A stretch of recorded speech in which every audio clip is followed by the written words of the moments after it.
So there's a lot of challenge because we got to make sure that we make our fans happy, the fans of the game, and that we stay true to the world. So it's a lot of challenges, but we really enjoy the process a lot. It was fun because it's one of those things where we are also trying to sell this worldwide. So this is something that we were working with a Japanese animation studio, and so trying to get the thoughts from EA Games, and then also trying to get thoughts from Japan and getting their perspective and their art form out there. It was a lot of fun. It was a lot of challenges, but it was a lot of fun as well. Tell me about how you developed the storyline, because I'm really interested. You play video games and you're thinking, okay, this guy, maybe he's like this, and this girl, and maybe there's something between, Well, Yeah. It's funny because even Dragon Age itself is all about decisions, so it's very difficult to kind of find the right place to tell the story. But it was really a collective effort amongst a bunch of people, between our company and Electronic Arts and the Japanese studio.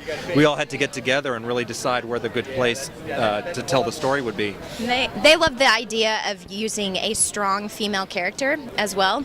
And so Cassandra was a character that they introduced in Dragon Age 2. And it was a new character that no one knew about. So they thought that that was a prime character for us to introduce, for us to find out more information about her and really tell her backstory.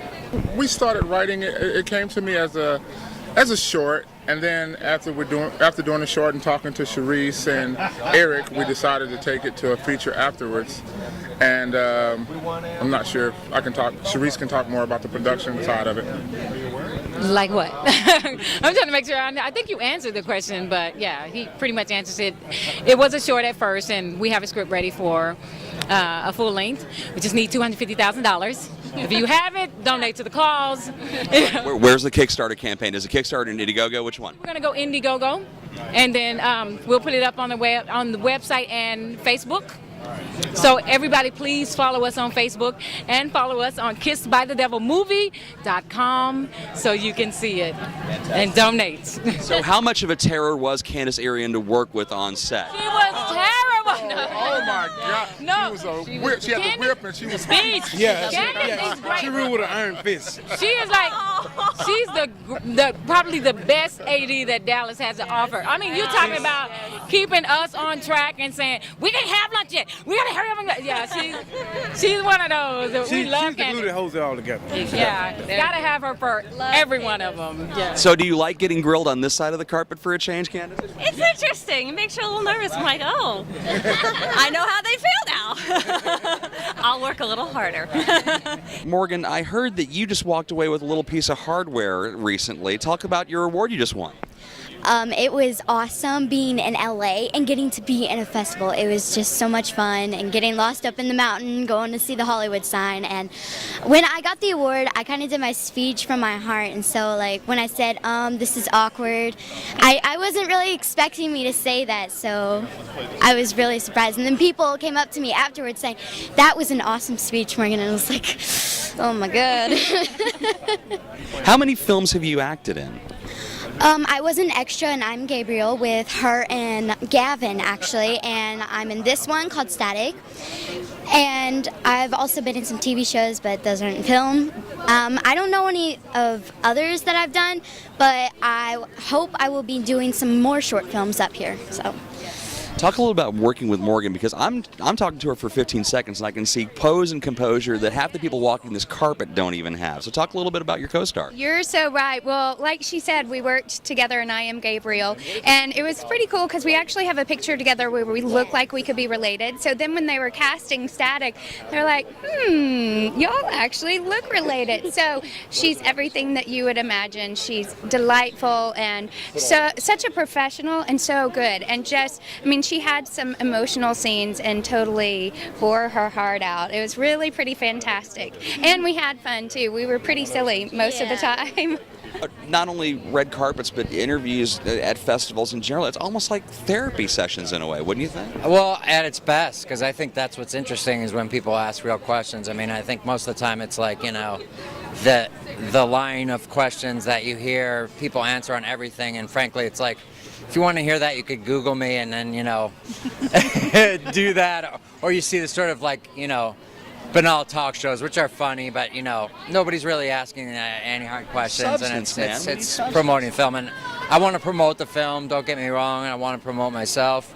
But I find it much more interesting when people have something to talk about, and you can ask me something, I can say something, and you build off of that, and we don't, you know. Well, but that at least it's a conversation. You know, it's not you're not talking to me, I'm talking to you. Yeah. Yeah.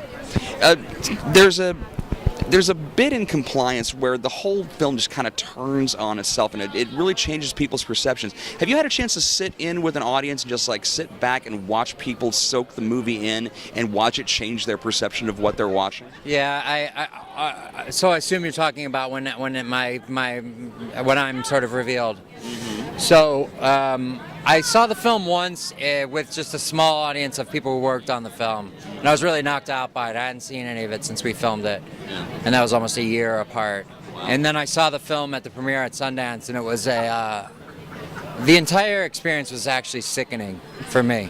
There's this feeling of palpable dread after about the first 10 minutes of the film, which every time is kind of light and funny and people are enjoying it. It's people kidding around at work, and the friend of mine who came to see it with me the first time didn't know anything about it and honestly thought she was about to watch a comedy, and it's been difficult for me to sit in there with an audience and watch it again. You know, I've seen it twice all the way through, and it's the sort of inverse of this other film, The Innkeepers, that I did last year, where everyone releases, you know, they laugh and they scream. It's a horror movie, it's a comedy. And this film is just like this tightening of people's chests and a lot of gasps and people whispering to each other and yelling at the screen in a different way than they do in a horror movie. I heard this described as a sort of bloodless horror movie. What's interesting about the moment that you talk about is, I know not too many people seem surprised by it. They seem more surprised that the characters in the film are not onto it earlier, which I guess in a way is kind of the point.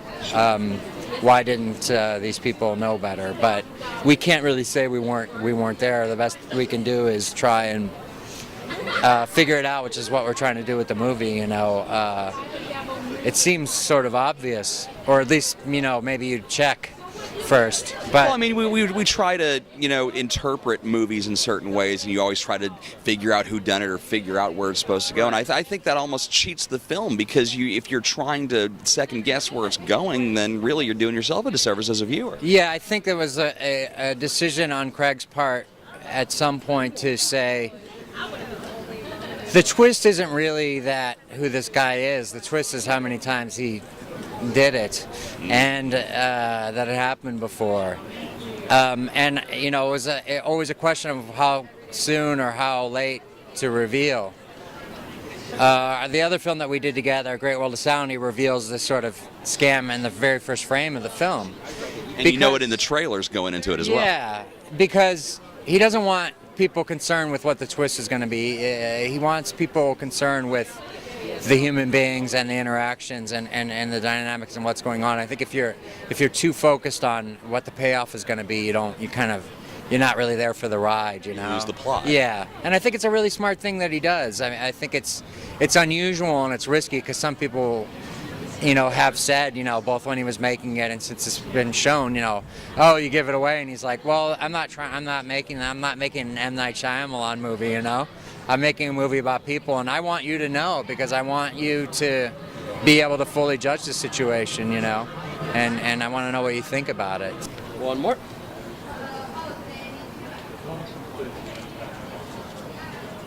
Don, when you're watching this film, when you're seeing the accomplishments that Lithuania were able to achieve, you know, getting the bronze medal, what was going through your head when you were watching this footage again after 10, 12 years? Well, I can remember when Donnie was recruiting Šarūnas Marčiulionis, and he ended up playing for me for a long, long time, and then a lot of the Lithuanian players came over and played in the NBA, so I reflected back to those days. When you look back on all of the different places that you guys have both gone to recruit, the Soviet Union, China, the breakup Soviet republics, is there anything that stands out as one accomplishment that you're going to take to your grave past that Lithuanian win, you know, for the medal? Well, our favorite place to recruit is Germany. Dad's probably least favorite places were China and maybe Lithuania. That's how he got all his gray hair, you know? It wasn't dealing with you from day to day. Students back in the day that couldn't speak any English. I wish we'd have drafted more of the players. They're all good. One of the things that we didn't get a chance to talk about was the connection with the Grateful Dead and their funding of that team. Talk a little bit about how that came about and how you and Mickey Hart started to talk about how they were going to help support that team.